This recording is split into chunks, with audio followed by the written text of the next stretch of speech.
lost all control of the game in the second half, gave up 5 goals. Game completely got away from them. 5-2 would be the final score, allowing Real Madrid to beat them again after that final that we saw at Wembley. What can we say about Real Madrid that we haven't already said, Micah? We can't. We can't say anything more. And TT summed it up at half-time, and he always says they find a way. But I think a little bit more, and this man is special, Vinicius Jr. I've got to give credit to Thierry. He said 2 years ago, Real Madrid is his team. No, he did. I mean, what more can you say about him? Is he the best player in the world right now? Is he better than Kylian Mbappe right now? Well, obviously, I think he's just scored a hat-trick. But the fact that Kylian Mbappe is my guy, I'm loyal to my people. But what Vinicius Jr. is doing, I just can't. He's got a hat-trick. He's got a hat-trick in the first half. What? Real Madrid got battered. In the first half, Real Madrid got battered. Oh. And then the second half... That sounded so confusing. They turned it on. It's just staggering. What a team, what a manager, what players they've got. Peter rightly so before the game said they've not played well this season, but big games, big names turn up in the biggest of moments, Jay. Where was Mbappe? Well, he got the assist to start it all off. Very warm welcome back to our London studio here. Welcome. In. It is so good to have you with us. Whoa. Kate, Thierry, Jamie and Michael. What a Champions League night that What was. amazing. We enjoyed it. Thierry, how you feeling? I called it. You called it. What's the call? I don't know why you guys are surprised still with Madrid. I've seen that first half, I've seen that second half, I've seen that result before times and times again. I'm surprised that you're surprised. I don't get it. You've Still seen pretty it. You've cool seen when that you do movie. see it happen, though, isn't it? No, I know, but not surprised. I don't know. I was expecting it, in all fairness. I would have to say something, and it happens to any young manager. I've been in that position. He went into a backfire too early. You just don't go into a backfire that early against a team like that when you're 2-0 up. You defended well in the back four, Shine and Dortmund. Why suddenly you cannot defend in the back four? Why are you allowing them to stay in your Was that them half? losing their bottle to some extent? I don't know, because I can assure you when you're behind that line and when I'm here, it's clear to see that you shouldn't do that. When you are on the other side, sitting on the bench, and you're 2-0 up, at times you instead of staying calm, you play the moment. So they had 1 or 2 chances early doors that were not really that clear, and then he went into a back 5. And I'm like, you were controlling the game into a back 4. Yeah, obviously they're going to send body in. I just think he went too early into a back 5, and in that you allow them to stay around your box, they're going to punish you, and they did. I think what Thierry said there about it being a young coach, it's something that stuck in my mind from the final. And we know Borussia Dortmund dominated the final. Courtois made saves early on, and the manager of Real Madrid, Carlo Ancelotti's interview after the game, after he'd won the Champions League, was about a half-time. Did he need to change something? And he said, no, he just needed to remain calm. And I just think you think of the experience of that man on the bench compared to the Borussia Dortmund manager, who's obviously new to it, not a criticism. You know, sometimes you make a decision, sometimes you make a substitution, and it works. But when you're talking about making a decision, Thierry's spoken about being on the touchline and it feels different, maybe you feel pressured. You just think of the experience that man's got. There wasn't a change. They get beat 2.5 times. There wasn't a change at half-time, was there? You know, from Real Madrid. So normally how many managers would change something at half-time if you're 2-0 down? He never panics, he remains calm, and he got his just rewards. Yes, he did. Well, we got the post-game to come. We're going to bring you so much. It's amazing. Micah, tell people what we got for them. Stay with What us. have we Don't got, go Micah? anywhere. We've got insights, analysis, banter, Interviews. cancelled.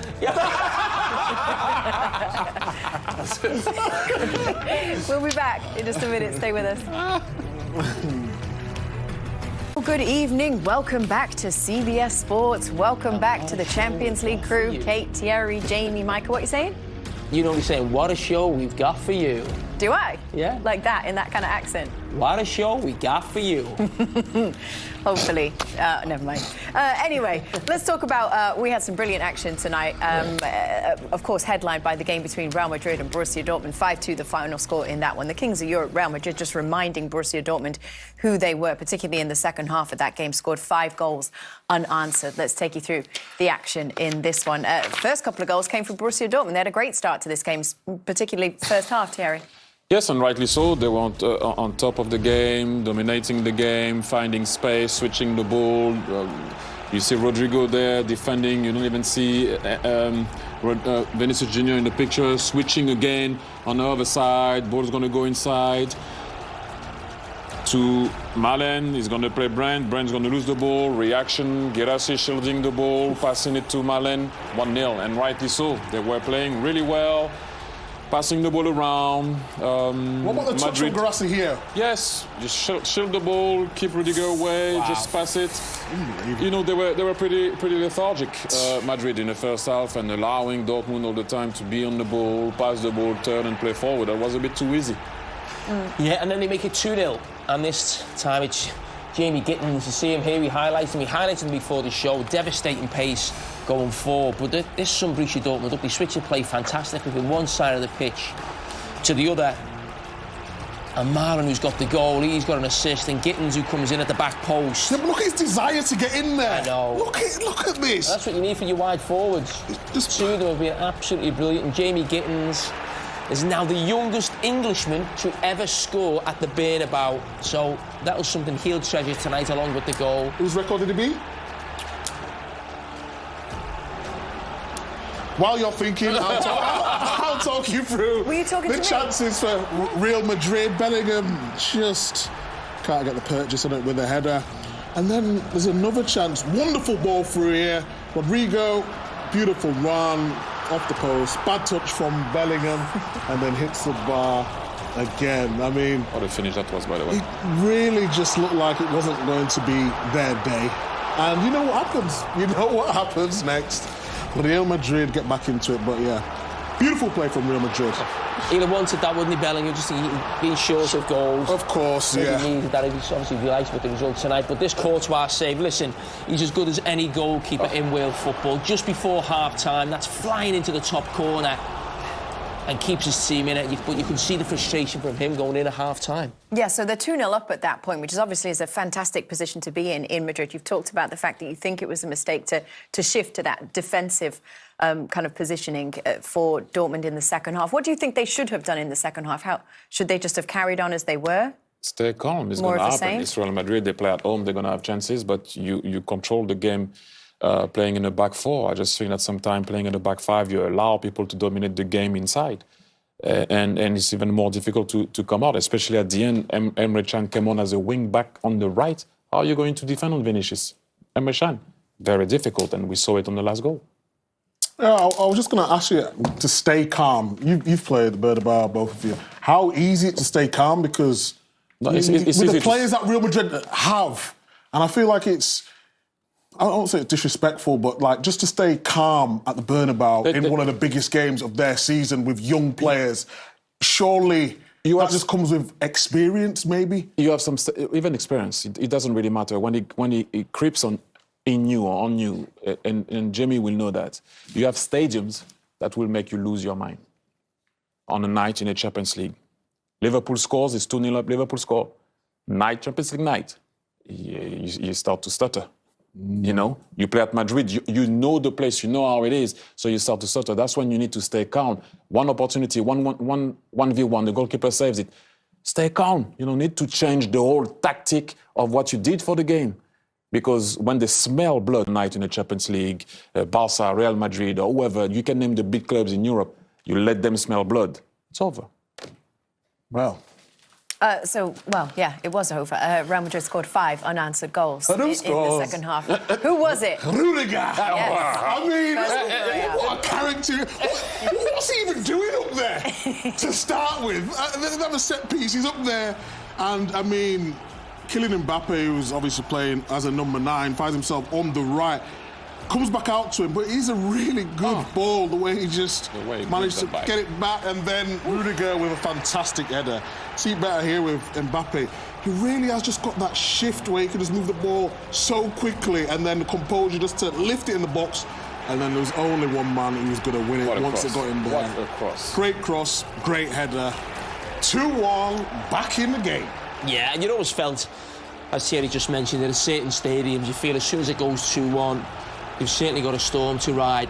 Initially, I thought it was going to be a penalty on Mbappe. And listen, it's an open goal, don't get me wrong, but it's a really good finish on his weak foot. You see he's onside there. Great that was tackle. a question. The flag went up. But for Vinicius Junior, he just bobbles up and he just caresses it lovely into the empty net. And then from there, you can only see one winner. No, but what's actually funny, momentum is always big in the game. And, you know, Schlotterbeck did a great tackle there, but the ball goes... Obviously, now we have that, what is it? And this is 2-2. Yes. Dortmund have a chance to go and make it 3-2, Thierry. And they're different. These are the moments within the game. That's the save of Courtois. Thibaut. It was 3-2 at the bottom at the beginning. Try to fool me. That's why I watched the game. That was a save of Courtois. Now we're going to see the goal of Vasquez. Yes, exactly. This is what I'm saying when everything goes your way. Look at this. The desire is there. But again, it comes off a Dortmund player. But this time the desire is there. He didn't stop. He plays the 1-2. Even though the ball didn't go, the desire of going, the desire that he didn't have to stop earlier, Bittens, now he has that desire to go in the box and to finish 3-2 Madrid. And the 2 goals came from a player of Dortmund. The 2 goals, this one and the one of Vinicius. This is what I was talking about, Wow. Jenny. You can talk about that. Yeah, he comes on as a wing-back. What is he going to do? Oh, he just gives up in the end, doesn't he? I mean, Vinicius Junior, I mean, this is absolutely devastating. What a player. I mean, the best player in the world right now. He's going to get crowned that, I think, after this weekend, after the Classico. But, I mean, look how far he's got to run. Yeah, but I just think the defender there, he's got to drop off. He knows, he's got to engage and help his teammate out. But I mean, you're late in the game, the space opens up, that fear comes in as well, the player you're coming up against. Arguably, as I said, the best player in the world. They thought they bought the best player in the world. They already had the best player in the world. That's a line. Wow, Jamie! Can I wait till I'm in vision to say that? You really jumped on the back of the body. What a finish on this one from Vinicius. A bit of a samba movement. But here again, have a look. The ball will bounce from a Dortmund player. It doesn't matter. He takes the ball, have a look here. Boom, boom, bam. Back to him. But then here, there's no luck. Boom, boom, boom. Right, left, see you later. Boom, finish. That I've been saying for a long time. And I will claim it. I've been saying that is team. Even when Bellingham was scoring goals, that is his team. Sigman left. Benzema, that's his team. Vinicius Junior. Real Madrid thought they'd bought the best player in the world. Again, he says it. But they already had the best player in the... I'm just thinking of socials. No, we know what you're thinking of. We're going to take you straight out to the Bernabeu because Anita Jones is standing by with Luka Modric. Here you go. Luka, congratulations. Comeback Kings have come back yet again. People talk about it being in the DNA of this club, but can you just explain what happened this evening? I don't know. It's 2 opposite halves for us. First one, we were really bad, to say like this, to be honest, because we let Borussia play too easy. We were far from them. We were not aggressive, and that was the sum of the first half. But second half, we talked and we said that we need to be more aggressive, press more higher on the pitch, and to score first goal, and then get fans behind us. Like it always happened at Bernabeu, and then we changed the game completely. And this is the way how we need to play and how this team should play, because we have so much quality in the team. It's just, I think, it's just mentally.